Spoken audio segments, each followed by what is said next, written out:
values.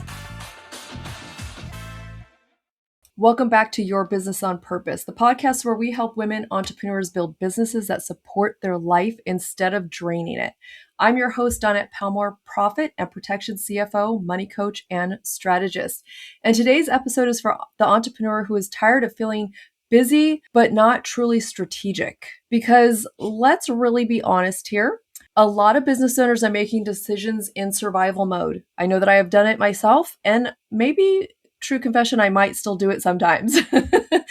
They're saying yes to opportunities that don't align, pivoting constantly, trying to grow without a clear direction, and secretly wondering why things still fall harder than they really should. So today we're talking about strategy, not corporate jargon, not 10-year business plans, but practical strategy that helps you make smarter decisions, grow intentionally, and stop building from chaos. We're diving into why you don't need a perfect plan to get started. Who would have thought? How entrepreneurs can think strategically from day one. Why every client offer should become a learning experiment, and how the environments and rooms you choose can completely change your level of success.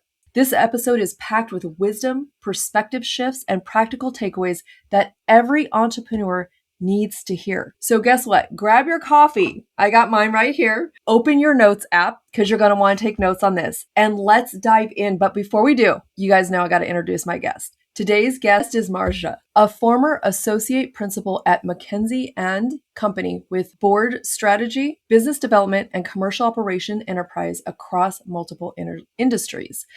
Before turning independent, she served as VP of Marketing and Strategy and Business Development at Ecolab, where she led growth strategy, innovation, new product launches, sales supports, and marketing communications for a billion-dollar growth business. Today, she helps entrepreneurs and leaders think more strategically about growth, positioning, and decision-making without overcomplicating the process. Welcome to the show, and thank you so much for being here. Thank you for having me, Janet. You're welcome. I'm excited about this conversation. I'm excited about every conversation because I learn something new with everybody that I get to interview and have conversations with.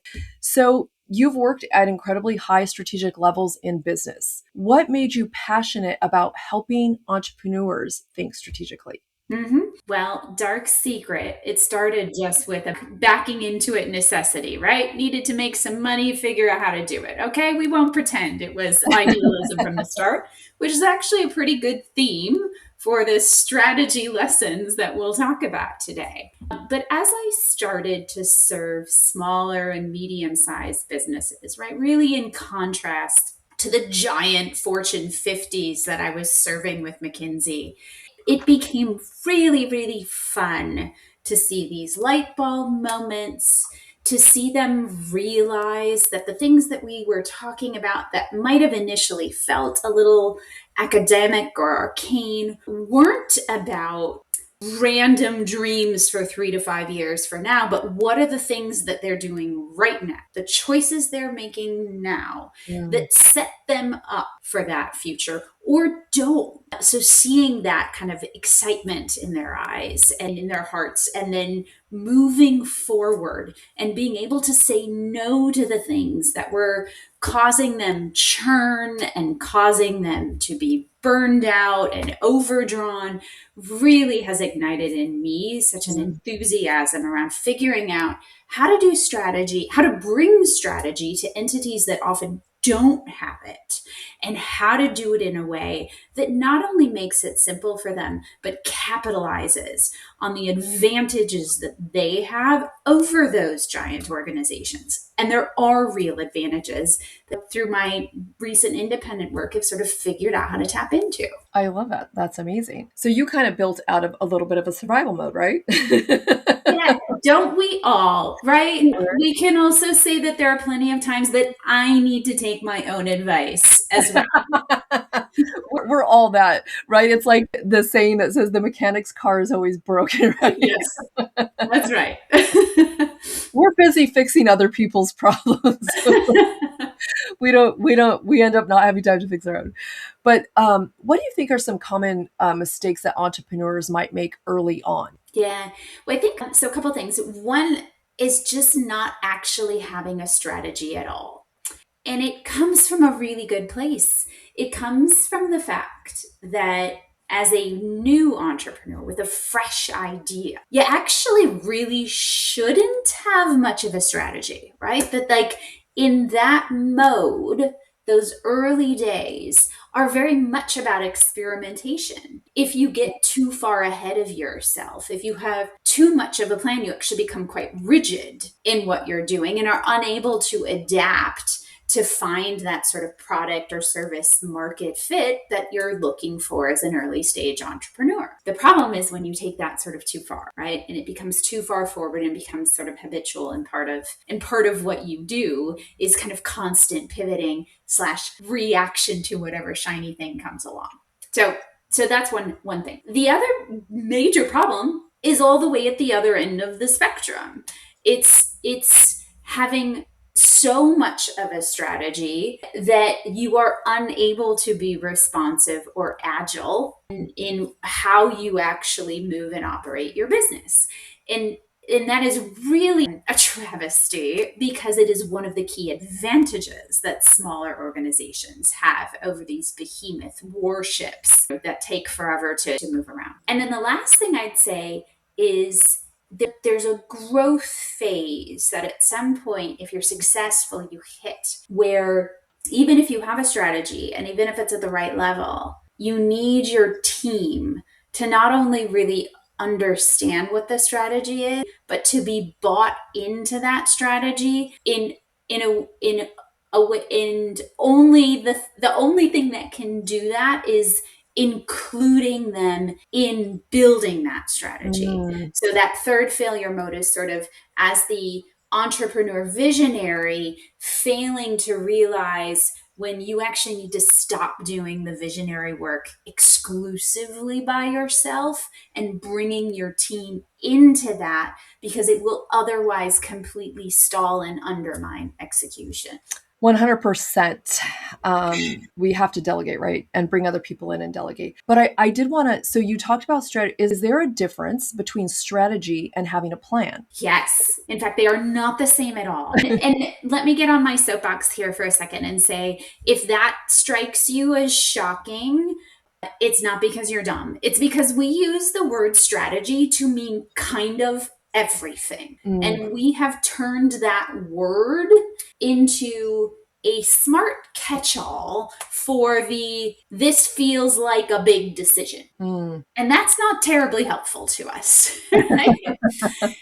So when you think about strategy, the definition I like to use, it is a collection, a cohesive collection of decisions that you're making today in the face of uncertainty, right? So no spreadsheet could tell you the answer, right? There's inherent uncertainty, but decisions you have to make today, and those decisions are hard to reverse. So they're not things like, let's pick the red product instead of the blue one. I can change that tomorrow, right? They're essentially bets that you have made about who you are and how you uniquely appear in the marketplace in order to create economic value, right? To drive a P&L, to drive a balance sheet, to actually create profit above the investment that you have to make to get there.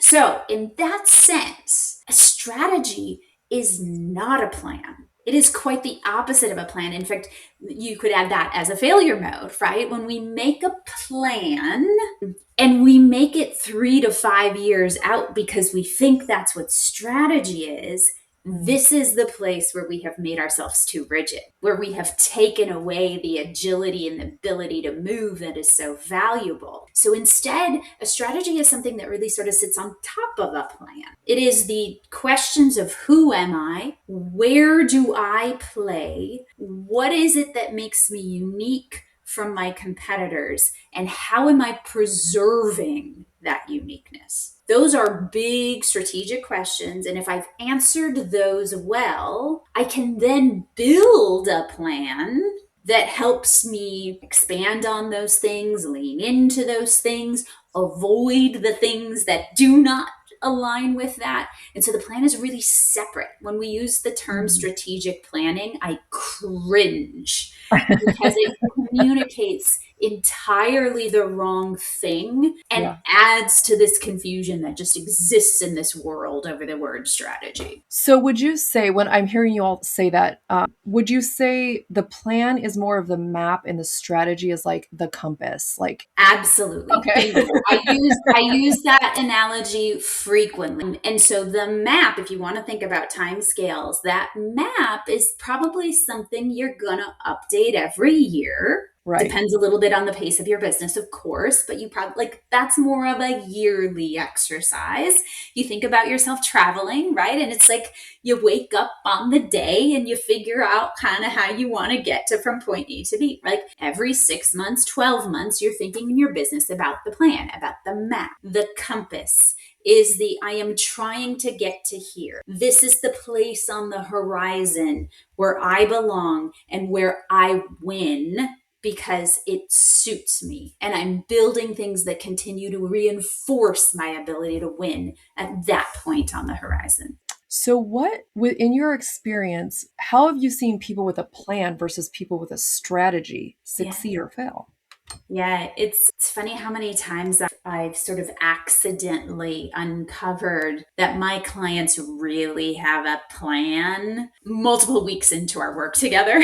And it often manifests itself, right, as just sort of discomfort and a series of like timid questions where I'm thinking about a utilities client I served recently who at the beginning of our work together was always like, well, we'd really love to do a 5-year strategy, but like, can we do a 5-year strategy? And we've always done a 3-year strategy. What's the difference between a 3 and 5-year strategy? And I answered the question, 12 times. And when you're answering the same question over again, like you're not quite getting it, right? Like something is like I'm not quite understanding the question you're asking. And it came down to ultimately the reveal was like their 3-year strategy wasn't a strategy, it was a map. And so as they're thinking about can we do 5, it's because they're thinking about can we predict and be specific enough in as a utilities provider, right? Oh, I need to be building line in this neighborhood in 4 years. Like, you can't know that. And it gets you stopped. So that's one way people fail. Another way that might feel totally different is actually just lack of motivation, especially as a plan starts to wear on and it becomes increasingly disconnected from what really needs to be done because it's anchored in something you decided multiple years ago. You'll see a team lose energy. The things in the plan kind of stop getting done. It's really, really hard to make them a priority because everyone just kind of knows that they're not really the right things to do anymore. But you don't have a language around how do you express that or build that. So those are some of the two of the things that I see when people are really operating from a plan that they think is a strategy. Very interesting. I think humans are very interesting creatures. We can make things up in our mind and make them rational or irrational. But when we have an unbiased look from the outside, then, that can shift our perspective, that can bring us back to earth, as they would say, and back to reality and a bigger picture, which I think, something you hit on, we really can't predict anything. We can plan and strategize towards certain things, but you never know what's going to happen ever. And people, for some reason, don't want to accept that. Yeah, it's one of two things. They either don't want to accept it, so they try to, they spend a lot of effort trying to create a crystal ball, even though no such thing exists, or they just give up. Oh, none of it's knowable, so forget it. This is all silly and pointless. And both of those make sense as reactions to the kind of foundational truth that like you can't really know. None of us has the ability to predict the future. And that's why strategy is such an art in how do you actually solve problems in the face of just fundamental lack of knowledge. That's Mm, another way to think about, like, yeah. honestly, what strategy is. That's good because when you think about, okay, so your strategy is like your day to day decision making, and that's going to actually tell you when you need to change your plan. Yes. Because, yeah, we can have a plan, but people don't always behave. Markets don't always behave the way that we think they're going to, or the way that they have in Yeah. the past. We can only use the information that we have seen, and that's all we can really do. Yeah, that's So, right. That's right. But a great strategy will also contemplate various plausible pathways that things mm, might evolve. And it will do two things. One is, how do I make decisions today that are actually robust to multiple possible futures? yeah. So you're looking for the, like, you know what, I'd make this decision anyway. Okay, that's great. And the second thing it will do is give you sort of decision points and milestones, some almost like an if then for your coders out there, Yeah. right? That, okay, like, I can see some possible pathways. Maybe there's a pathway ABC. If it was A, I would do this. If it was B, I would do this. If it was C, I would do this. Maybe even some of those have some common things that I can do now, no regrets.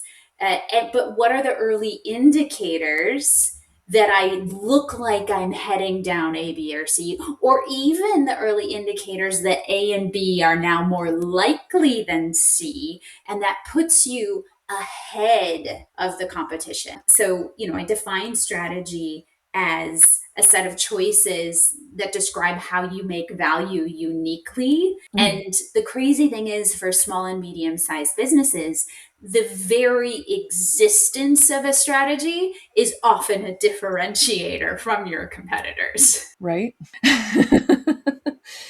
I love that we can have these people that can look on the outside of our business Mhm. because we get so caught up inside. We're so emotionally attached. Yeah. We're, all these things. And when we can have somebody looking at the inside saying, hey, you actually don't have a strategy, you have a plan. Or, hey, this isn't going to work. Or, hey, you need to think about these things. I just love that. And I think we need to think about bringing more people in to help us move Yeah. the way that we need to move in this unpredictable world. Yeah, well, this is a reason I have a job, and it's maybe, there's two important things that you're pulling out there that I would, further emphasize. One of which is, you've talked about that sort of human biases. We could do a whole episode on human decision making biases. We use the word bias in our kind of cultural syntax to really specifically refer to, like, more gendered or religious or racial biases that we have a lot of judgment around, like, oh, I'm not biased. Scrap all that. That's not what I'm talking about. What I'm talking about is that our brains were wired evolutionarily for a world that we do not live in today, right? Like, the vast majority of human existence occurred on the savannah, where we were worried about getting eaten by a lion if we made a bad choice. Like, it was literally life or death. And our brains carry the tools that we needed to make survival decisions in that world into conference rooms, where, guess what? Nobody dies. I've literally never encountered a lion in a conference room. Like, That probably would be pretty cool if you did. I mean, yeah, maybe I'll bring one next time. But would you say then that it's still almost like we're in a survival mode? Like, it's like we have to be whatever because we have to survive, we have to make our money, we have to this. So it's almost a shift in the type of survival that we need to have. And so humans are constantly in some type of survival mode. Maybe we're Yes. not being chased by a lion. Maybe you are, because in some countries, I'm sure that's still a real thing.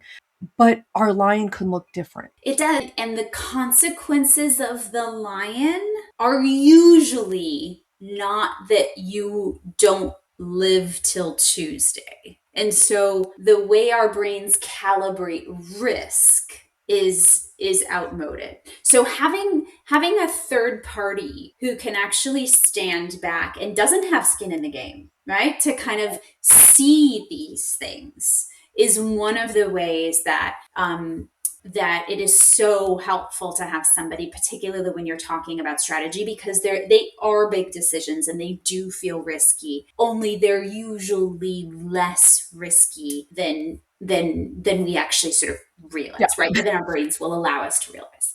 And the second reason it's so valuable to have an outsider when you're talking about strategy is that great strategy, demands that we ask the basic questions, the stupid questions, that we look at the assumptions that we are making about the world in which we live, the business in which we're in, the customers that we have.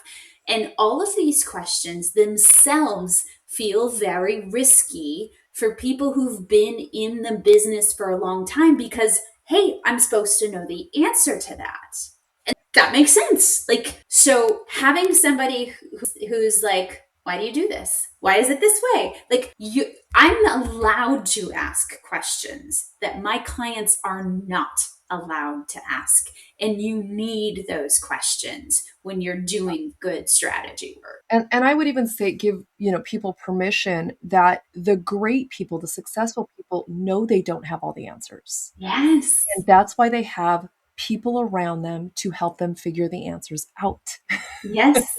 Yeah. And make them look like they have all the answers. Well, and ultimately you do, right? Because this, I love to talk about kind of ownership with people, and like, as a business owner, that it does not mean that you are doing things on your own. And it is terrible that those have the same root word. Ownership is about being the chess master who puts the pieces where you need them to be, not being every single chess piece. And it is a really challenging thing to do, particularly as you go from being kind of the early stage entrepreneur on your own to a successful business that requires you to move from I'm literally all the chess pieces to I'm the chess master. That is a mic drop, mind-blowing statement right there, because that is really what it is.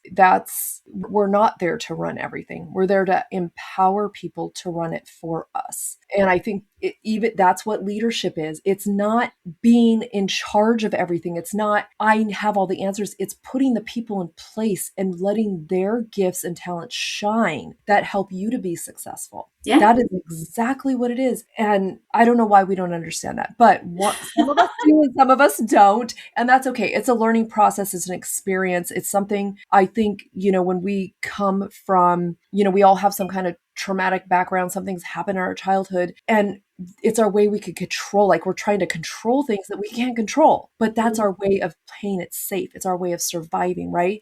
And we have to realize that we can't continue to be like this because it's not going to be successful for us. Yeah. So I want to ask a question about you. Goes back to our lion. Exactly. Yeah. Go ahead. What is one strategic shift that completely changed the trajectory of your own career and business? Yeah. The huge shift for me has been changing from an approach to strategy development. And I've been in strategy development really my entire professional career, ever since I left school. But in my first, let's say 15 years, strategy was much more of a thing that I did on behalf of others with a team of, 4 or 5 people, right? And it was appropriate for very large organizations. I initially, when I started my own business, started by really kind of taking that approach and trying to more or less downscale it for smaller organizations. But here's the strategic shift. As I started really paying attention to these clients, now my smaller and medium-sized clients, no longer the Fortune 50s, as I really thought about what is it that they need, where do they get value, what is it they don't need, the big shift was to move from strategy as a piece of work that I do and bequeath to an organization to facilitation.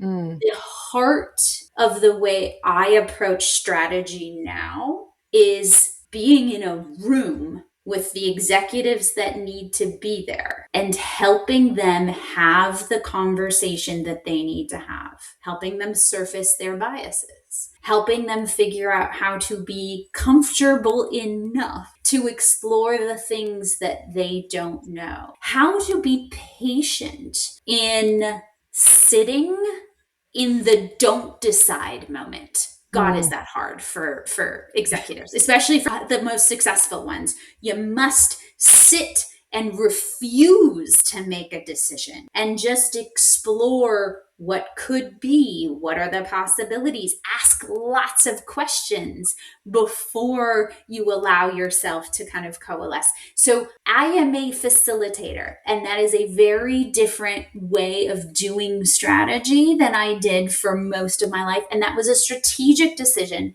in my business, a positioning decision that answered the question of who knows how the world's going to evolve. But as I think about my client base and what it is that they need, and what all my other competitors are doing out there, and what are the capabilities I have, that kind of coalescing into I'm a strategist, but I'm a strategy facilitator. And Mm. that's a smaller version, a more defined and pointed version of what my business was when I first started it 5 years ago. That's amazing. I love that. See, even the greats have strategy and shift. And it's made a huge difference, right? Now, let me confess, it made me super nervous to do that Yeah. because it takes a whole host of potential work for me in my little business that my kids are depending on, right? It takes a whole bunch of potential revenue off the table. That's the first thing you see is all the work that I'm making myself ineligible for. Mm. And that's scary as heck, right? Yeah. And that's a big reason that people don't have strategy, because strategy is about what you're saying no to as much as it is about what you're saying yes to. But doing so has enabled my business to thrive, because now I know who I'm talking to. I Mhm. know what I'm talking about. I know when we first meet that, like, oh, this is a fit or this isn't a fit. So I'm not chasing business development prospects that aren't going to go anywhere, which is a huge waste of my time. Yeah. And I love it. I wake up feeling like I'm flourishing because I have matched what I'm good at and what I'm passionate about to what a client actually needs. And so you get not just the paycheck, you get the fulfillment, which, Yeah. goodness, isn't that why most of us who are solopreneurs or entrepreneurs, like, isn't that where we started from? Right. So strategy can deliver all of that. It can deliver for the business, it can deliver for you personally. That's it also, when we say no to things, what I see sometimes is the things they should say no to are actually holding them back and stifling them and stomping on them. So saying no to the things that should be said no to is more powerful than we can Absolutely. realize. Absolutely. I know you pride yourself on making sure your readers or your listeners get specific tips. If there's one thing you go do after listening to this podcast, it's writing down your list. What do I say yes to? What do I say no to? Mm. If you just do that, you already have the foundational baseline of a strategy. Even if you don't make it super robust, and I did research on competitors, that just writing that down and bouncing up your big decisions against that. Here comes along a big shiny possible customer. Is it on my no list? Yeah. Say no. Say Right. no. And you can't do it. It's so hard to do it. You'll never do it if you haven't in advance written down what that list looks like. That is so very true. And if someone is thinking, okay, maybe I need help with this, maybe I need someone to look on the outside, the inside, the underside, the top side, how do they find you? Yeah. So I have a website. It's probably the easiest place, marjafox.com. You can find me. I would also say that it can be really useful. Like maybe you don't want a full scale, like, come do a project with me. But I have a newsletter that you can sign up through on the website. And I post regularly on LinkedIn all around these topics. And I too pride myself on like giving it away, right? Here's how to think about things. And so that's your free way of getting some outside help. That's amazing. This conversation has been so powerful. It really reminds us that strategy is not about having every single answer, because guess what? We can't. It's really about being intentional with direction, with our direction. And I think so many entrepreneurs believe strategy is reserved for massive corporations or people with MBAs. But today's episode, today's conversation proves that strategy is really about making better decisions with where you are right this moment. Thank you again so much for being here. This was so valuable. And as I said in the beginning, I love all my conversations because I learned something from everybody. Proof that we do not know it all. Also, I don't want to know it all. That's why we have experts. Boring. Yeah. But if you're listening and if this episode has challenged you, inspired you, or gave you clarity, make sure that you share it with someone. Give it a like, give it a share, pass it around. So much good, valuable information. And remember that you do not have to build your business in chaos. You can build it intentionally, strategically, and you can build a business that actually supports your life. Until next time.